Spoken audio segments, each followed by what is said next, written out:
আসসালামু আলাইকুম দেশবাসী, আমি আপনাদের ভাই সাইফুল। আজকের ভিডিওতে আমি আপনাদের দেখাবো মাত্র 2 মিনিটে আপনার পেজ কিভাবে ডিলিট করবেন। আপনি দেখা যায় যে অনেক পেজ খুলেছেন কিন্তু আপনার কাজে লাগতেছে না, কিন্তু আপনি ডিলিটও করতে পারতেছেন না। কিভাবে করবেন আজকের ভিডিও থেকে আপনি শিখে নেবেন। তবে আপনি একটা জিনিস মাথায় রাখবেন, আপনি যে পেজটা ডিলিট করবেন ওই ডিভাইসটা অন থাকতে হবে, নয়তো বাকি আপনার হবে না। তো সেক্ষেত্রে আমি বলবো, দেখেন, ভিডিওটি কন্টিনিউ করুন, শেষ পর্যন্ত দেখুন, স্কিপ করবেন না। স্কিপ করলে শিখতে পারবেন না, অবশ্যই শিখতে হবে। দেখেন, আমার এমপি সাইফুল ইসলামের পেজটা, তার পাশে দেখেন আমার প্রোফাইলের পাশে ওই যে একটু লঘুতে দেখা যাচ্ছে, এখানে আমার একটা পেজ খুলেছি হোয়াটসঅ্যাপ বেলালের নামে একটি পেজ খুলেছি। শখের বসে না, একটু দুষ্টামি করে দেখি কি হয়। ওখানে আমি পেজটা বেশি দিন কিন্তু চালাইও নাই, তো আমি যেহেতু ডিলিট করে দিব, সেজন্য আমার করণীয় কি, আমি সেই পেজটাকে লগ ইন করতে হবে। প্রথমে আমি সেই ডিভাইসটাকে লগ ইন করছি। দেখেন, এখানে আমি কিন্তু আমার সেই পেজটা নিয়ে এসেছি, মাত্র 2 দিন হয়ে খুলেছি। এটা ঠিক না, তারপরও খুলছি আপনাদের ভিডিওতে দেখানোর জন্য। অবশেষে দেখেন ডিলিট করে দিই কিভাবে। এই যে দেখেন, আমি এই পেজটায় 2 দিনে 46 জন ফলোয়ার এসেছে। আমি কাউকে ফলো দিনে কিছু করিনি, আমি খুলছিলাম, দেখি অনেক নোটিশ এসেছে। তারপর এখন চিন্তা করলাম আপনাদেরকে ডিলিট কিভাবে করতে হয় সেটা একটু দেখিয়ে দিই। অবশ্যই দেখেন, একটু লক্ষ্য করবেন। আপনি যদি আমার ভিডিও নতুন হয়ে থাকেন, ভিডিওটা একটু লাইক দিয়ে সাথে থাকুন।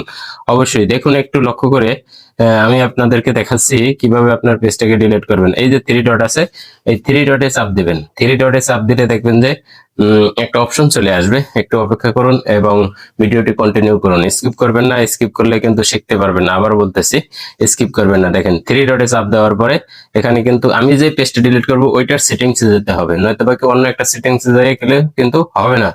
একটু লক্ষ্য করুন, আমি যখন সেটিংসে চাপ দেবো, সেটিংসে চাপ দেওয়ার পর নিচের দিকে চলে আসতে হবে। নিচের দিকে আসলে একটু, একবারে নিচের দিকে আসতে হবে।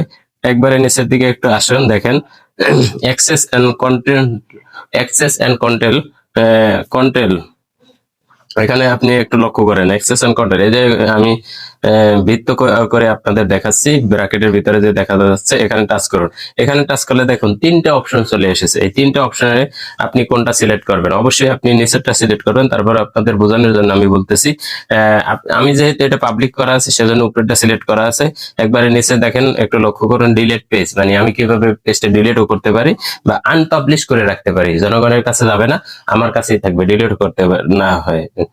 তবে আমি কি করব, নিচের অপশনটি লক্ষ্য করব, সিলেক্ট করে নেব, কেননা আমি যেহেতু ডিলিট করে দেবো, আমি আর এই পেজটা রাখতে চাচ্ছি না, সেজন্য ডিলিট করে দেব।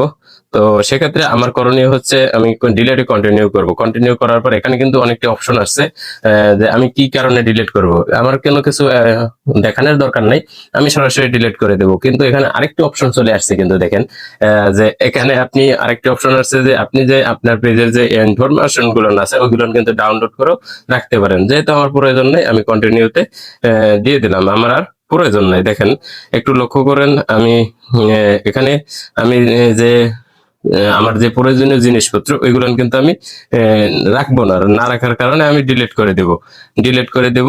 এবং পরবর্তীতে আরেকটি অপশন চলে আসবে। দেখেন, আরেকটি অপশন হচ্ছে পাসওয়ার্ড।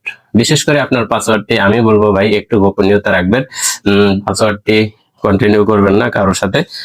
পাসওয়ার্ডটি সবসময় গোপন রাখার চেষ্টা করবেন। এখানে সঠিক পাসওয়ার্ড দিতে হবে।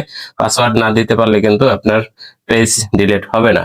আবার বলতেছি, পাসওয়ার্ডটি আপনি কন্টিনিউ দিতে পারবেন। তার পাশাপাশি আপনার পেজটাকে আবার রিভিউ করতে পারবেন মাত্র 30 দিনের ভিতরে। এখানে বলতেছে, ফেসবুক নিজে বলছে, আপনি চাইলে কিন্তু এই পেজটাকে আবার নিয়ে আসতে পারেন 30 দিনের ভিতরে। 30 দিনের পরে যদি আপনি চেষ্টা করেন তাই কিন্তু হবে না। যেহেতু আমি আর আনতাম না, আমি সেহেতু ডিলিট পেজে চাপ দেবো। ডিলিট পেজে চাপ দিয়ে একবারে ডিলিট করে দেবো। একবারে ডিলিট করে দিলে আমার ওই পেজটা আর কখনো আমার কাছে আনবো না। আবার চাইলে আমি কিন্তু 30 দিনের ভিতরে আবার নিয়েও আসতে পারি, কিন্তু আমি আর আনবো না। সেজন্য একবারে ডিলিট করে বাদ দিয়ে দেবো। তো একটা কথা মাথায় রাখবেন, ডিলিট করার আগে আপনার যদি শখের হয়ে থাকে, অবশ্যই অবশ্যই কিন্তু একটু হলেও ভেবেচিন্তে ডিলিট দেবেন। কেননা দেখেন, এখানে আপনি ডিলিট দেওয়ার পর 30 দিনের পরে কিন্তু আপনি আর এই পেজ পাচ্ছেন না, একবারে চিরতরে হারিয়ে যাবে। তো আশা করি বুঝতে পারছেন। যদি বুঝতে পারেন, ভিডিওটি ভালো লেগে থাকে, অন্যকে দেখার সুযোগ করে দিন। তার পাশাপাশি আপনি যদি নতুন হয়ে থাকেন এবং আমার চ্যানেলে নতুন হয়ে থাকেন, অবশ্যই চ্যানেলটাকে সাবস্ক্রাইব করে সাথে থাকুন, বেল আইকনটি বাজিয়ে দিন। ভালো থাকবেন, সুস্থ থাকবেন, আল্লাহ হাফেজ।